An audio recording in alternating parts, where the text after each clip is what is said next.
ओम साईं राम। बाबा की वाणी में आपका स्वागत है। सभी भक्तों का अध्याय 21 को ध्यान पूर्वक सुनने के लिए धन्यवाद। अब हम अध्याय 22 में प्रवेश करेंगे।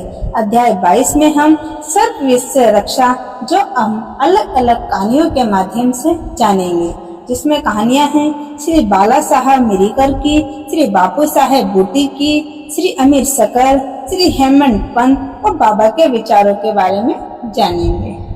बाबा की सर्प मारने पर सलाह। साईं बाबा का ध्यान कैसे किया जाए। भगवान की महिमा इतनी गहरी है कि वेद भी उसका पूरा वर्णन नहीं कर सकते। भक्तों को रूप वर्णन से ज्यादा उनके चरणों का ध्यान ही प्रिय है। भक्त मानते हैं कि असली सुख सिर्फ उनके चरणों से ही मिलता है। हेमंत पंत ने ध्यान करने का एक आसान तरीका बताया। जैसे कृष्ण पक्ष में चांद धीरे धीरे घटकर अमावस्या को गायब हो जाता है और अंधेरा छा जाता है, और फिर शुक्ल पक्ष में नया चांद दिखने पर लोग उत्साह से उसका दर्शन करते हैं। उसी तरह हमें भी बाबा के दर्शन करने का प्रयास करना चाहिए। बाबा का चित्र देखो, वे पैरों को मोड़कर बैठे हैं। दाहिना पैर बाएं घुटने पर रखा है, बायां हाथ दाहिने पैर पर है और उसकी उंगलियां फैली हुई हैं। दाहिने पैर के अंगूठे पर तर्जनी और बीच की उंगलियां रखी हैं। इस मुद्रा से बाबा समझाते हैं, अगर मेरे दर्शन करने हैं तो अहंकार छोड़कर विनम्र होकर इन दो उंगलियों के बीच से मेरे चरण के अंगूठे का ध्यान करो। यही भक्ति का सबसे आसान मार्ग है। अब थोड़ी सी बाबा की जीवनी। साईं बाबा के कारण ही शिरडी एक तीर्थ स्थान बन गया। वहाँ हर दिन अमीर गरीब सब लोग पहुँचते और लाभ पाते। बाबा का प्रेम, ज्ञान और सर्वव्यापकता इतनी बड़ी है कि उसका पूरा वर्णन कोई नहीं कर सकता।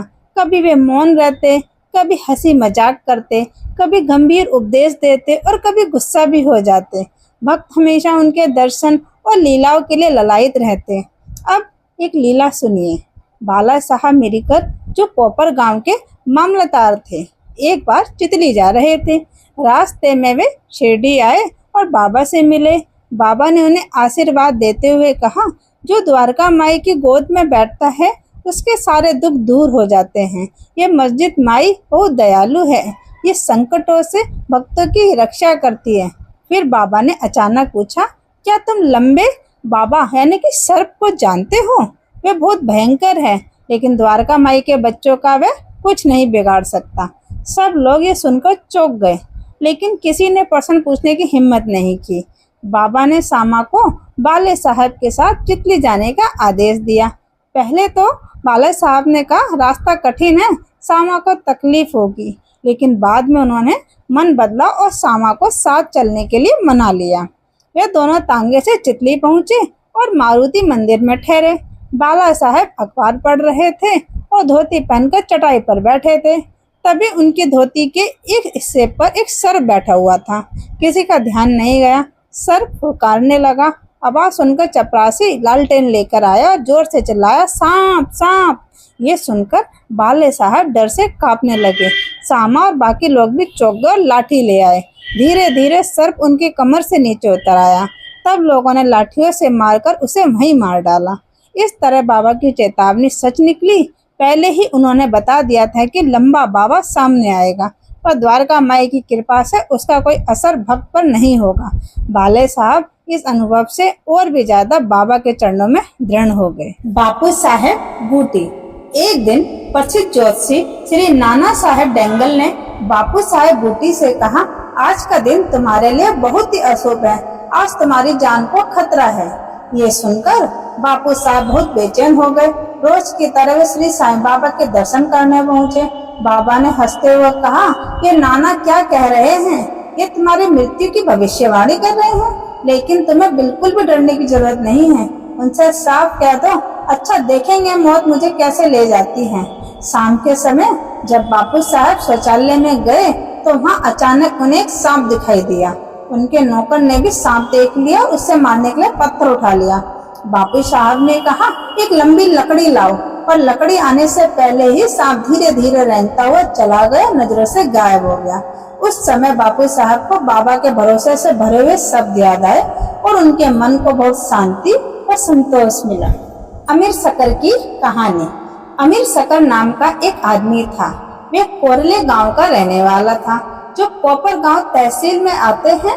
उसकी जाति कसाई थी और वह पहले बांद्रा में दलाली का काम किया करता था। गांव में वह काफी प्रसिद्ध भी था। एक बार अमीर को गठिया रोग यानी कि जोड़ों का दर्द बहुत तकलीफ देने लगा। बीमारी से परेशान होकर उसे अल्लाह की याद आई और वह अपना काम धंधा छोड़कर शिरडी पहुंचा। वहाँ उसने बाबा से अपने रोग से छुटकारा दिलाने की प्रार्थना की। बाबा ने उसे मस्जिद में रहने की इजाजत नहीं दी। उन्होंने अमीर को चावड़ी में रहने की आज्ञा दी। चावड़ी उस समय बहुत अस्वच्छ और गंदा स्थान माना जाता था और ऐसे रोगी के लिए बिल्कुल भी ठीक नहीं था। पर बाबा के शब्द ही उसके लिए असली दवा थे। वे रोज सुबह शाम चावड़ी से निकलते और हर दूसरे दिन वहाँ जुलूस के साथ आते और विश्राम भी करते। इससे अमीर को बाबा का साथ आसानी से मिल जाता था। अमीर पूरे 9 महीने वहाँ रहा। कुछ समय बाद उसका मन वहाँ से ऊब गया और वे एक रात वहाँ से चुपचाप चावड़ी छोड़कर कोपर गांव की धर्मशाला में जा ठहरा। वहाँ उसने एक फकीर को मरते हुए देखा, जो पानी मांग रहा था। अमीर ने उसे पानी पिलाया और पानी पीते ही फकीर की मृत्यु हो गई। अब अमीर बहुत डर गया। उसे लगा कि अगर अधिकारियों को ये बात बताएगा तो वही दोषी ठहराया जाएगा। लोग सोचेंगे कि उसी ने फकीर को कुछ दिया है जिससे वह मर गया। पहली बार सूचना देने वाला अक्सर शक के घेरे में आ जाता है। उस समय अमीर को अपनी गलती का एहसास हुआ कि उसने बाबा की आज्ञा तोड़कर शिरडी क्यों छोड़ा। उसने मन ही मन बाबा से प्रार्थना की और उसी रात बाबा का नाम लेते हुए सुबह होने से पहले ही शिरडी लौट आया। वहाँ पहुंचकर उसका डर और चिंता दूर हो गई। वे फिर से बाबा की इच्छा के अनुसार चावड़ी में ही रहने लगा और धीरे धीरे उसकी बीमारी पूरी तरह ठीक हो गई। सांप वाली घटना। एक बार आधी रात को बाबा ने अचानक जोर जोर से पुकारा, अरे अब्दुल, कोई दुष्ट प्राणी मेरे बिस्तर पर चढ़ रहा है। अब्दुल तुरंत लालटेन लेकर बाबा का बिस्तर देखने पहुंचे, लेकिन वहाँ कुछ नजर नहीं आया। बाबा ने कहा कि ध्यान से देखो, और वे अपना सटका जमीन पर पटकने लगे। यह देखकर अमीर ने सोचा कि शायद बाबा को सके कि कोई सांप आया होगा। कुछ देर बाद उन्होंने बाबा के बिस्तर के पास कुछ रेंगता हुआ देखा। अब्दुल ने रोशनी पास लाई तो वहाँ सचमुच एक सांप कुंडली मारकर बैठा हुआ था और फन हिला रहा था। तुरंत ही लोगों ने सांप को मार डाला।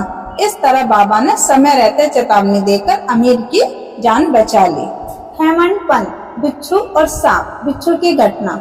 बाबा के आदेश से काका साहेब दीक्षित रोज एक नाथ महाराज के 2 ग्रंथ भागवत और भागवत रामायण का पाठ करवाते थे। एक दिन जब रामायण का पाठ हो रहा था, उस समय श्री हेमंत पंत भी वहाँ बैठे हुए थे और ध्यान से सुन रहे थे। उस समय कथा चल रही थी कि कैसे हनुमान जी ने अपनी माता के कहने पर श्री राम की महिमा की परीक्षा ली थी। सभी श्रोता मंत्रमुग्ध होकर कथा सुन रहे थे। हेमंत पंत भी पूरी तरह कथा में डूबे हुए थे। तभी अचानक एक बड़ा बिच्छू कहीं से आकर उनके दाहिने कंधे पर बैठ गया, लेकिन हेमंत पंत को इसका बिल्कुल पता ही नहीं चला। भगवान अपने भक्तों की रक्षा खुद करते हैं। अचानक उसकी नजर कंधे पर पड़ी तो देखा कि बिच्छू बैठा है, पर वह ऐसा लग रहा था मानो मरा हुआ हो। यह कथा सुनते सुनते शांत हो गया हो। हेमंत पंत ने सोचा ये सब भगवान की इच्छा है। उन्होंने बिना किसी को परेशान किए धीरे से अपनी धोती के दोनों सिरे मिलाए और बिच्छू को उसमें लपेटा और उसे बाहर बगीचे में छोड़ आए। सांप वाली घटना। एक बार शाम का समय था। काका साहब अपने वाड़े के ऊपर वाले हिस्से में बैठे थे। तभी खिड़की की चौखट में बने हुए एक छेद से एक सांप अंदर आ गया और वहीं कुंडली मारकर बैठ गया। जब दीपक जलाकर देखा गया तब वह थोड़ी देर चमका, फिर शांत होकर बैठा रहा और धीरे धीरे अपना फन हिलाने लगा। बहुत से लोग छड़ी और डंडा लेकर उसे मारने दौड़े, लेकिन सांप इतनी सुरक्षित जगह बैठा था कि किसी का वार उस तक पहुंच ही नहीं पा रहा था। लोग परेशान हो गए। तभी थोड़ी देर में वहाँ सांप अपने आप उसी छेद से बाहर निकलकर गायब हो गया। तब जाकर सबकी जान में जान आई और सबने चैन की सांस ली। बाबा के विचार। एक भक्त का नाम था मुक्ताराम। उसने कहा, चलो अच्छा ही हुआ बेचारा सांप बच गया। लेकिन श्री हेमंत पंत ने उसकी बात की अवहेलना करते हुए कहा, सांप को तो मारना ही ठीक है। बस इसी बात पर बहस छिड़ गई। एक पक्ष का मत था सांप और ऐसे ही खतरनाक जीवों को मार डालना ही उचित है। दूसरे पक्ष का कहना था नहीं, इन्हें नहीं मारना चाहिए। बहुत देर रात हो गई पर कोई नतीजा नहीं निकला, इसीलिए उस समय बहस रोक दी गई। दूसरे दिन ये सवाल साईं बाबा के सामने रखा गया। तब बाबा ने निर्णय देते हुए कहा, सभी जीवों और प्राणियों में परमेश्वर का वास है, चाहे वे सांप हो या बिच्छू। वही भगवान इस संसार को चलाते हैं। सांप, बिच्छू और बाकी सब जीव भी उनकी आज्ञा मानकर चलते हैं। उनकी इच्छा के बिना कोई भी जीव किसी को नुकसान नहीं पहुंचा सकता।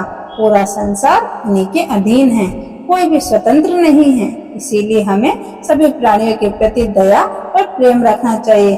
वैर भाव और हिंसा छोड़कर शांत मन से जीवन जीना चाहिए। ईश्वर सबका रक्षक है। श्री सतगुरु साईनाथ को समर्पित आपका दिन शुभ हो। ओम साईं राम।